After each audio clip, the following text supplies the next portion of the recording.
7:01, I will call the Are we meeting. missing a member? We should have 7. There's 6 on the list. No, it might be, but 7 in the ordinance.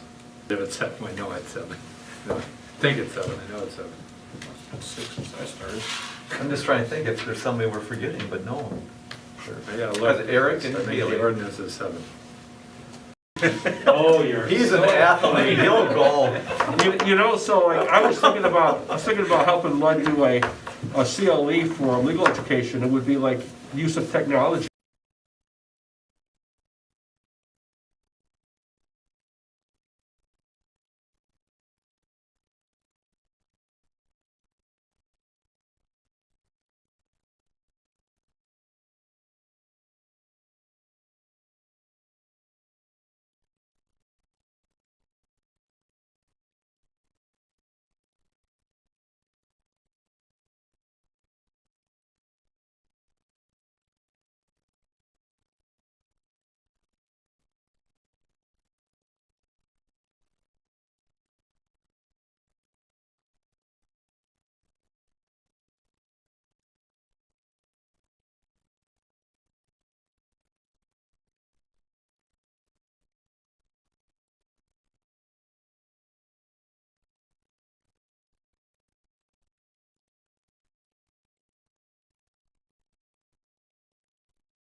Well, let's call the meeting to order again, as long as 4 is a quorum. 4 is.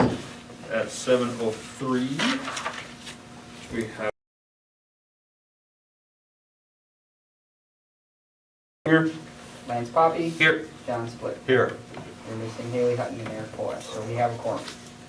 we need to find one more. Yep. All right, is there a motion to approve tonight's agenda? All in favor, say aye. Aye. Opposed?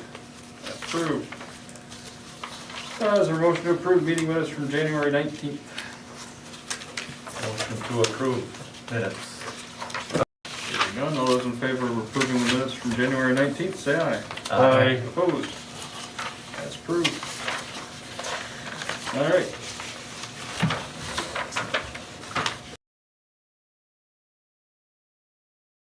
Tonight, for a rezoning request from Matthew S. Rogetz Trust to rezone property located at 332 South State Street. Really a south on I State Street? didn't know there was ever an. I don't think there is a south on State Street. Yeah, it's just State Street. Uh, It is in the official Fond du Lac. 517 and there's no south on I'm mine. just saying, I put it down there because that was on the parcel map and that's how it's officially recorded at the county. Alrighty then. So located at 332 South State. Time is now 7:05. I will call the public hearing open. And we'll give it about a minute if no one shows up. Well, it does So, turn east and west. south, but the building is on the north side of State But Street. running east-west, it should have a north-south designator. But the street never, That's weird, that's. So I, This is all Adam's fault. because it starts 1 block short of the divider. as you see on the map there, 332, if you South State Street. If you click to the parcel next to it, 320, it says State Street. So there's just an error Oh. at the county level. Somebody. And they applied that way because I believe on the it ties back to that address. So Yep. it just, Yeah. Funny. I was hoping someone from that group would have been here tonight to ask questions to. Getting a lot of mess down there. Well, time is now 7:07. I will close the public hearing. Discussion from the Like in the area, how big are the houses? Do we have some R2s? This is a, State Street is a very varied street. You have some houses that are probably 3,000 square feet, some that are 1,000 at best. I mean, the length of State Street is 10 blocks Yeah, it's a- Washington it's a County big- past Union. Yeah, it's pretty big. I don't know how big this building is, it's a former church. Oh, I know where that is It now. could, Yeah. oh, here it is, approximate size 6,800 feet. Looking for a 2-unit house? Well, Well, I'm it started out, they wanted to do multifamily, until I told them they need state-approved plans and it would be, have to be sprinkled. I- So that's why they went down to 2-family. well, And plus, we have 2-family across the street at 400 State. Just a point of clarification here, Lud, does the commission have the ability to put this to R3 without a request? No. No. Okay. And notice that the commission is desirous to amend the zoning, not on an application where they make a request. And your job is to look at it from their request. And they can send it back and say, we would prefer to see an R3 request, but then it would have to be republished. Because if it were to go to R3 and they chose to keep, they don't need state plans at that point. 2-unit, you do not. Okay. Anything over 2 units going up to 3 units. It's state approval and automatic sprinkler. Once you hit the third unit. Yep. They're multifamily now, anything over, starting at 3 units has to be sprinkled. And that's just in R3 or any zoning? Any multifamily building now. So that applies. Yep. If they put more than 3 units upstairs, it would have to be sprinkled. More Or than to do a variance With the third they need it, or? with the 3rd unit. Okay. If it's just 2 units, they don't. Understood.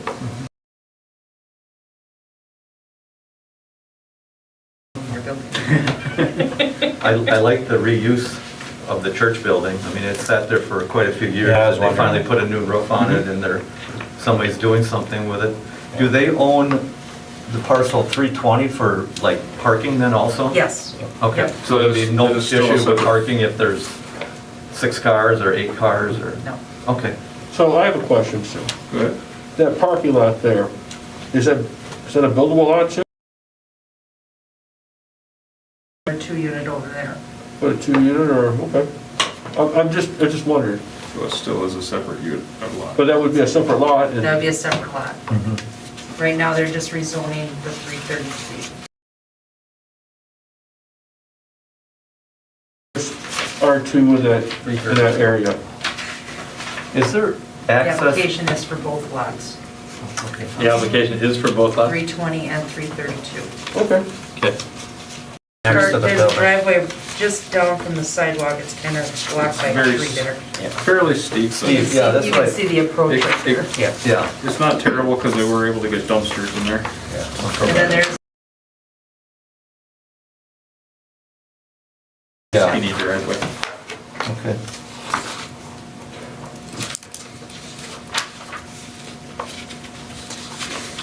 All right.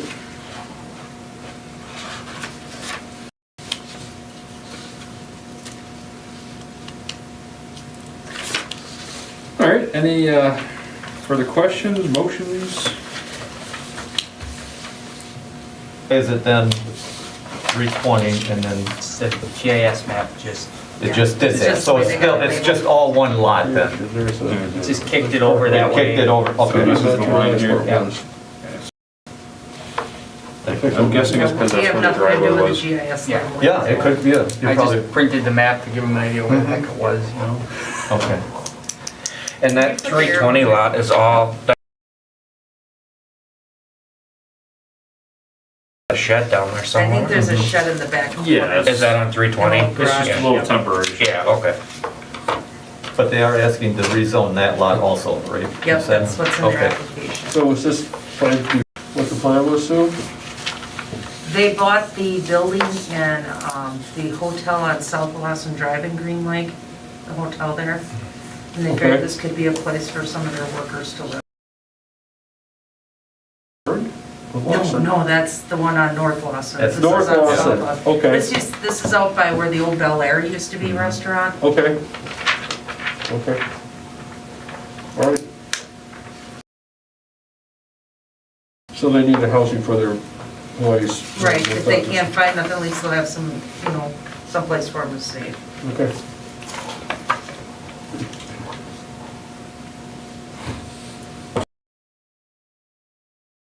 Motion to approve the rezoning request for 332 South State Street, to change from R1 to R2. And 320. And 320. Okay.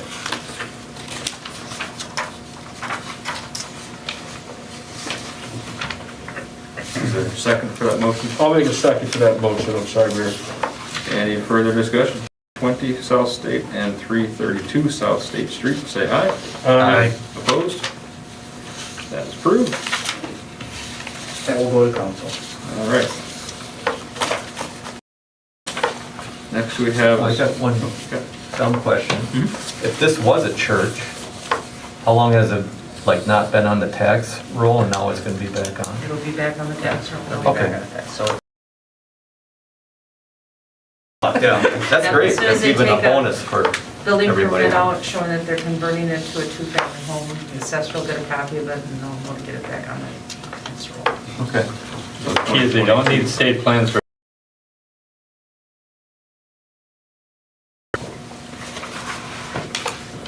No, 1 and 2 family are still exempt.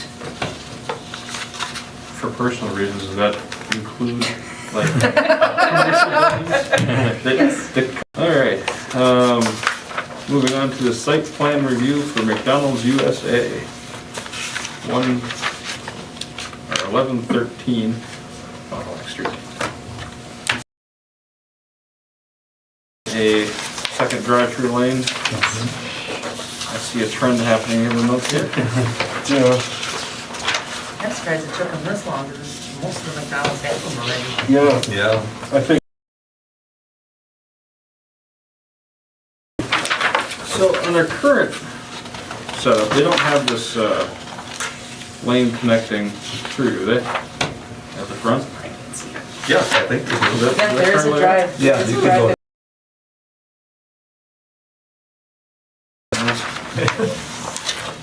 So it's just changing the back end. yeah, Yep, and it's already asphalt, so they're not creating any more hard surface. They're just eliminating. I don't think I've ever seen a car parked in them. no, I don't think I have either. So we're here because it's slightly into the setback rules. The Culver's was into the. Yes, that one required a That variance. one was into it, yes. Okay.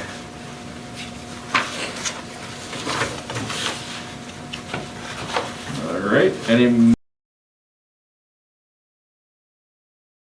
Put it for McDonald's on Fond du Lac Street here in Ripon. I'll second. thank you. Any discussion?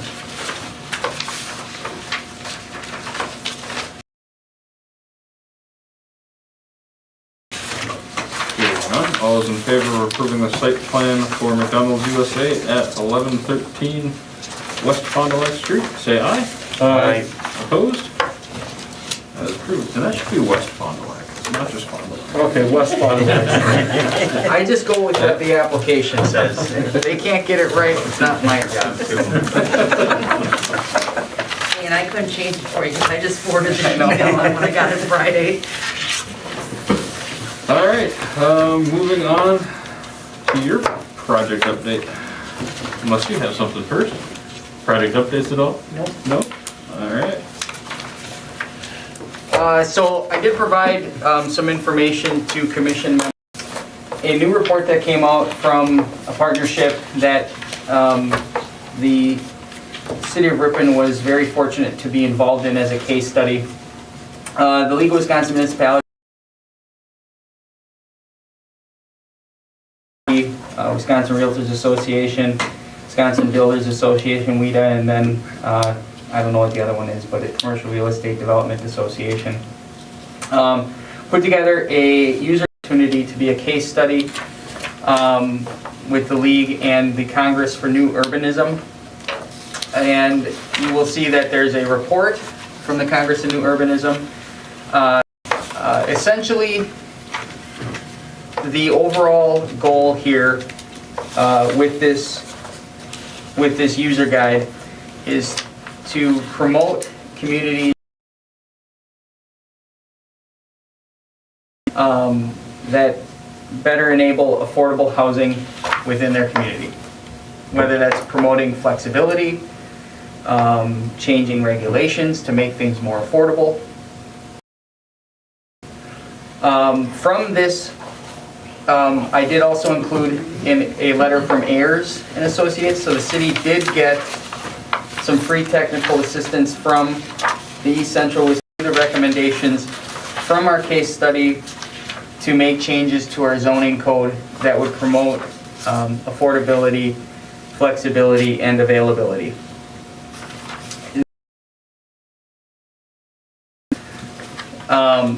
Ultimately, we do have the beginning draft of ordinance amendments to change some aspects of our current R1, R2, R3, and planned unit development zoning code. Prior to bringing those forward to the Plan Commission and holding a public hearing, I think it's appropriate to take a step back and look at this. Commission members, council members, about what we're trying to accomplish with some of the recommendations that will be coming forward. Ultimately, this is a very thorough report and one that I think the League in particular hopes that communities can use modest changes within zoning to deal with some of the housing crisis and affordability issues every community across Wisconsin is dealing with. Ripon is not unique to that. It does have barriers in it. The past 2 months, we've had Plan Commission meetings with rezoning requests to go from R1 to R2. Yep. So those may seem small, but everything is a barrier. And demographics are changing, uses are changing. How cities were developed from 1950 and before, from 1950 to 1980 and 1980 to now, have put us in an interesting situation. And frankly, some of our zoning codes do not fit what we want to ultimately promote. I'd be happy to answer any questions once you review this time. Answer questions, I can answer them. We'll likely be doing an article in the paper because we were a case study and it's an important idea. The other case studies were Horicon. So there's some good stuff in here. I think it's a good educational piece, but some of the changes will or could impact, neighborhoods or communities, but ultimately the goal is to promote flexibility and availability and obtain affordability because it's very difficult right now to build a house within our current zoning codes at an affordable price.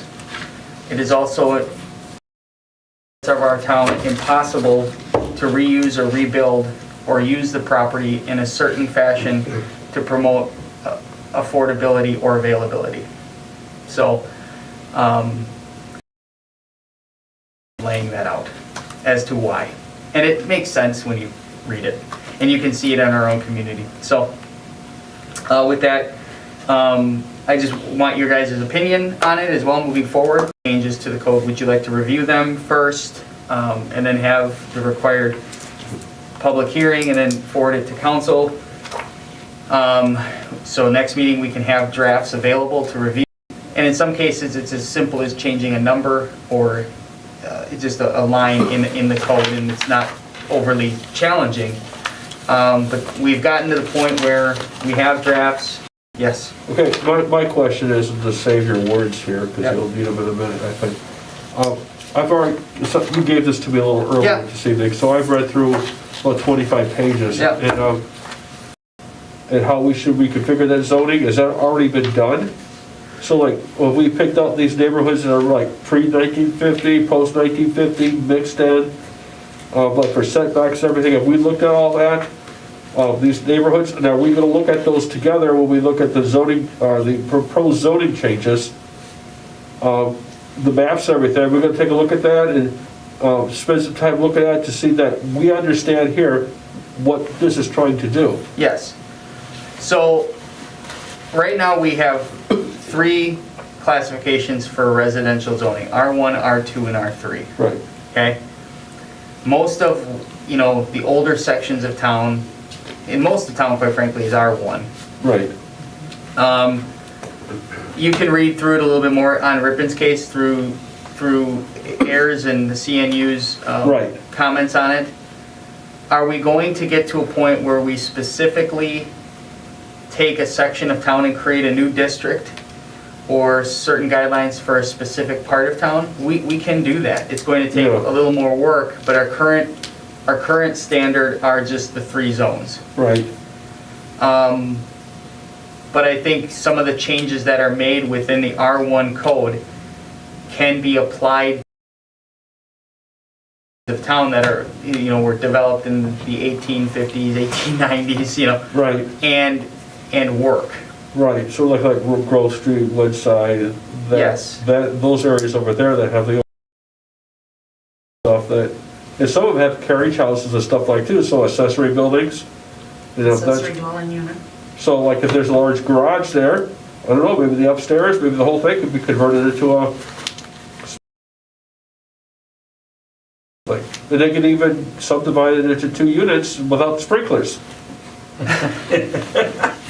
But I think you're getting to the point of the character of the old sections of town have features in it,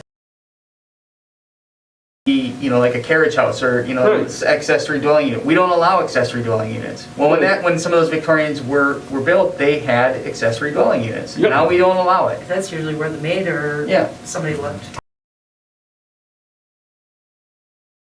Dwelling units, under certain parameters, may allow an older section of town to reuse a piece of property that they already own, renovate it, and create a living unit for themselves or their grandparents, or it's a live-in-place situation where the person in the big house doesn't want to live in the big house anymore, so they rent that and they go live in the back. Right. One, what can be used for. But you have to look at yeah. it this way too, once you get into accessory units, the primary owner has to live in one of them, either the main house or the accessory dwelling unit. Okay. It can't just all Discuss and get to. These are questions, I mean, I have lots of other questions, just what I've read so far. And just call me, because we could talk all night about it, and there's so many different variables, and at the end of the day, we, locally, from just what we are bringing forward to Plan Commission, as well as how, we don't want to just copy and paste everything that's in here. It may not fit. There could be some ramifications of it that aren't as positive for some people. Some people don't want things in their backyard. We understand that. Right. But for the greater good and the future, there's a lot of good stuff that can be done in this, and we're already kind of working on it. So. Okay, I look forward to it. So what, next meeting, we're gonna go through this? Yep, I can So distribute. this is gonna be quite of a bit of a longer meeting then. So you can kind of see, and frankly, if you read this, you'll know what's coming. Yeah, I've read, I've read a good chunk of it. Yep, and so, and I think on a couple months, and now when it hit the final report, I just, I added it here because it's time for us to do something. But we hate change. Adam brought it to me, it wasn't new to me, I knew about it Okay. already, and they've already Do you have any adopted their problems? ordinance. And, you talk about not my backyard, but I think most people, We'll see. it's not gonna be like the proposed historic districts in town. People are gonna say, you know what, the city wants us to maintain our character, and there are people, the renters, they chose to try to rent that place on that street because maybe they liked it. You know, the trees and the Victorians on the, maybe there isn't a Victorian, but maybe others, and they liked it. What percentage of homes are families? Yeah. What percentage of homes are just two people? And 50% of homes in our country are with just two people currently. You know, we have 9, 10 kids. Right. That isn't happening anymore. No. So, you know, providing even flexibility for someone that may hate the idea of it, may end up in the long run benefiting them in their, at the end of the day, may promote the ability of someone to be able to sell their house easier in the future. This church, this old church, for example, in my year here, I probably had that property. And the person who's using it now, this is just one example, but that property is probably not being used to its maximum potential or create, you know, even with state-approved plans, you know, the cost per unit on 4 units is probably better than 2, and you can probably get this, you know, double the rent and Right. double the amount of units. Right. So that creates 2 more units at a time where we need every unit we can create. So, No. and this is part of a 3-prong approach. I will say this finally too. So we're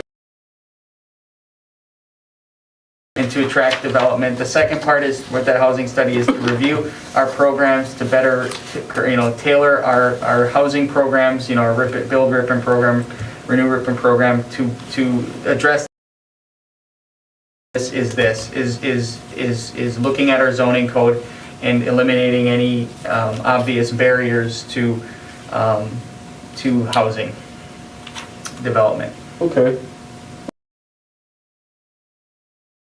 It is. I really like that idea of changing the way we. Read it all and we can talk. Well, we will. One of the things is with the accessory dwelling units, it's more for parents. Right. They're not ready to go to a nursing home and they add a suite onto the house or they fix up an area above the garage or add onto the accessory garage. 1 bedroom, kitchen, you know, just so they have, it's like an in-law suite. Yeah. What's our minimum square footage right now for residential? For single family, it's 800 square feet. Okay, well, that's not, Not bad. that's No, not it's bad. not bad. Yeah, that's, you know. Does that go for apartments as well? Apartments is different. That one's, it goes by how many units you Yep. have. But for a single family home, it is 800 square feet. So if you just want to take a look at that, and then I can distribute, once we kind of, I'll start with R1, move to R2, R3, and then the planned unit development is more or less a simple change, but it's up to a minimum of 5 acres, and we want to drop that to lower. Okay. Yes. 5 acres is crazy, but okay.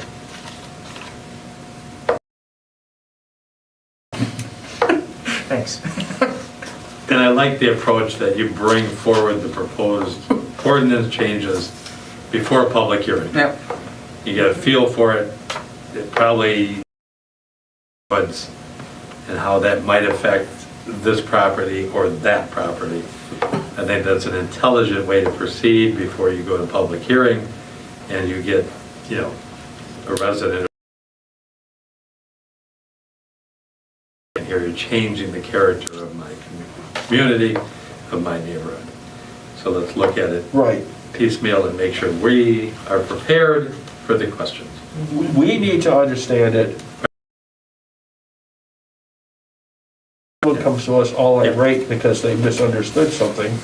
We can explain to what we're trying to do here and, you know, do that. And So it we- just doesn't happen overnight. When Oh, no. Waupun did it, I looked at this is gonna take some time to do. This ain't gonna We've be already been done working on this, just at a staff level for since April. Yeah, You know, I mean, and the league reached out to me and asked if we wanted to be a case study, and I immediately said yes, and we're ahead of a lot of other,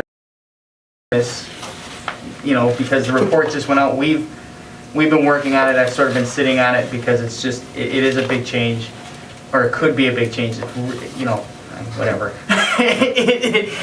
Well, I'm excited to be part of it. Whatever. Well, I'm excited to be part of it. So thanks for giving us the report, yeah. Do some reading, please. I'm glad to. That's all for the meeting then. Anyone got any suggestions for future agenda items? I think this is gonna take. We'll have some of that, Beyond and we'll have a CSM, so. Okay, And otherwise, is there a motion to adjourn? I'll make a motion to adjourn this meeting. Second. All those in favor say aye. Aye. Opposed?